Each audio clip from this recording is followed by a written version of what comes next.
Om Sai Paraya Vidmahi Satyadevaya Dhimahi Tanna Sarva Prachodayat. Om Sahna Vavatu Sahno Bhunaktu Sahaviryam Karvavahe Tejasvinavaditamastu ma vidvishavahe. Om Shanti Shanti Shanti. Om Shri Sai Ram. Good evening and welcome to day 19 of the Atma Chalisa Parayanam. If the signal breaks in between, I'll try and log in again. So sorry for today's inconvenience, but this is the best I could do. So yesterday we spoke about that the whole Brahman is what is the truth and reality. The Jagat or the world as we perceive it from our five senses is unreal, and from there we continue to the point that on day 19 we are speaking about that the cause of this delusion and the cause for Jagat being unreal stems from the fact that all of us consider that I am the body, and that brings in the false understanding that I am the doer. And this is the root cause in Vedanta of our taking this apparent world to be real. What apparent means that what appears to us, we consider that to be real, and it appears to us because of our sense of perception, and our sense of perception comes from the five senses, and that whatever these five senses perceive, we believe that to be real, and therefore we start acting on those five senses, and therefore we start creating a world where it is our mind which keeps guiding us, and all our experiences are stored in that part of the mind which is called the chitta, or the memory part of it, which consists of the conscious and the subconscious mind. So this whole five senses are in our body, and since we identify ourselves to be the body, and we are not aware of the fact that there is something inside of us, there is an energetic source, and since that experience we have not had, therefore we do not believe that something like that exists, and we keep looking at the outer world to give us answers. There was a question that came last evening also that, if the outer world, the scientific world has already proved that the universe is unreal, why don't we wait for the science to prove that there is something that is within us, which is the real us? And we concluded saying that because our analysis and our science continuously moves in examining the external world, and therefore what is inside of us, it does not examine. Maximum the doctors, the medical world examines what is there in our body so that the body can be healed. But the energetic source of that consciousness does not come under the scope of any study of any science, and the only science which deals with it is the science of spirituality, and that the faculty of experience and the faculty of this is given only to the spiritual heart, which can only perceive and feel things, and that experience is essential for us to be able to distance from the urgings of the mind. And as we have been speaking, that it is essential for us to have that experience, that we silence our mind so that the experience comes in. So the experience is essential for us to be convinced about the truth of ourselves, to be convinced about the truths of the Vedas, to be convinced about that is the goal of life. So, and therefore it requires a leap of faith, because the starting point is essential. How do you experience something that you've never experienced before? And therefore, all our lives we've been guided by the mind, and therefore that's the only thing we know. So it becomes very difficult for us to let go of the mind, and we keep therefore arguing and rationalizing and trying to figure out if through the mind we can get there. But we just cannot go there with our mind, and therefore we need to believe either in the scripture or the teacher, or take it as a leap of faith for us to say, I've done everything, I've tried everything in life, and I'm, ready to even explore this. Because at the end of the day, the fact that the body is not permanent, the fact that the body cannot be the truth, because the body is subject to change. And as we have said, that whatever is changing cannot be the truth, because truth is changeless. Truth was, truth is, and truth remains. So if there is a truth inside of us, and if that is permanent, then of course, we must experience it. And therefore, we must give ourselves a chance without any doubt, without any reservation. We should give it a best shot so that we can get the experience that has eluded us in this lifetime. I can't say about past lifetimes because we don't remember. At least in this lifetime, that experience hasn't come. And when it comes in glimpses. So the Vedanta says that the root cause of this illusion or this delusion is our considering that we are the body. And of course, that is what we've been told, because the body, as it was born in a family, our parents raised this body very lovingly and affectionately. Our parents gave us a name, and our parents gave us our sense of identity. In fact, the day we are given a name and we are given a family name, we are actually given ego. The ego is born when a child is given a name and a family name. So suddenly there is a sense of belonging. There is a sense of identity. And that identity becomes such a big challenge for us, because that is what remains with us. And therefore, everything we do has a name and a family name, and all that we keep doing in our life becomes our CV, becomes our profile, becomes, how the world starts to know us. So when we want to introduce ourselves, we introduce, with our name and our accomplishment. That's how, normally we introduce ourselves.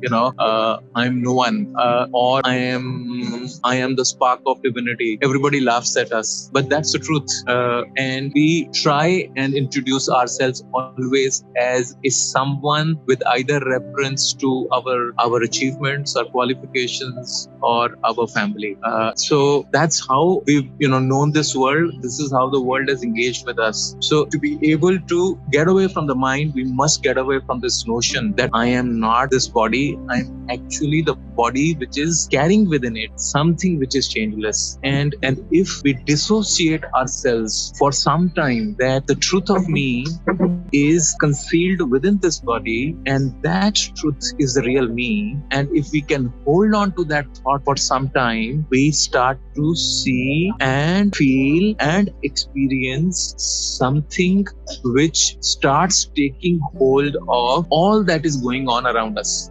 And you realize that beyond the mind, there is something which is the controller. And that experience, even though it may be for a brief period, actually encourages us to go further, because that is how the whole path opens up in front of us when we taste the presence of a consciousness which is all-knowing and which keeps guiding us and makes us do things which we thought, at least we did not know that we had the understanding of how to go about doing it. For example, giving you my personal example, as I have said many times in the past, I did not read the Vedas, I did not read the Bhagavad Gita, and however, I started to experience that as I started to get connected within myself, I started to access a deep reservoir of knowledge, a deep reservoir of wisdom, and that comes from some source, that comes from something which seems to be knowing all this, and all my knowing and all my ability to express comes not from the mind, comes not from reading, comes not from anything that I've remembered. It comes from somewhere which seems to know everything, which seems to be connected at all points of time, and which, no matter whether I am in Bombay, whether I am in Delhi, whether I am in Bangalore, whether I am in any part of the world, I am able to access that. I'm always guided in every situation by that, ever-present force. And as we said that, the three attributes that we've always recognized the higher consciousness or divinity with is omnipresence, omniscience, and omnipotent. That it is always present, it knows everything, and it is able to do almost everything. And once you start experiencing these three, you know that there is a presence. In the initial days, we say that this presence is, we attribute it to a guru or a master that we know. We say, oh, Baba is present, thanks, it is due to Baba's grace this happens. Our first thing is to think of this as a divine force which is external to us still. And slowly, and the experience comes that, since the divine force is always present, it must be within me because it goes with me, it travels with me, it sleeps with me, it eats with me. So, therefore, actually, the penny drops when we realize it is me. And even when this body is sleeping, or even if this body is in the hospital, even if this body is unwell, there is that something in me which is absolutely active. Going back to the example of Maharishi Ramana, when he had that death experience and when his body became stiff and he was not breathing, yet he knew, he experienced that awareness. He experienced that awareness was absolutely alive. That is where the delusion of the body goes away. And once we understand this, that all that we are carrying apparent world to be real comes from the fact that we consider ourselves to be the body mind duo, that there is a body and that is who I am, and therefore this body has a mind, and we start associating ourselves with the mind, and therefore we fall into the trap of the mind. And so to dissociate from that trap and to experience the truth, we need to step back and realize that I am not the body. There is something which is controlling this mind, which is intelligent and which is always present. And actually, it is present both in the waking state as well as in the dream state. And it is that awareness, it is that witness which witnesses the awaking state and which is also the experiencer in the dream state as well, which observes is who I truly am. And body is just a shell in which this real self is enhanced. So that's the starting point of removing this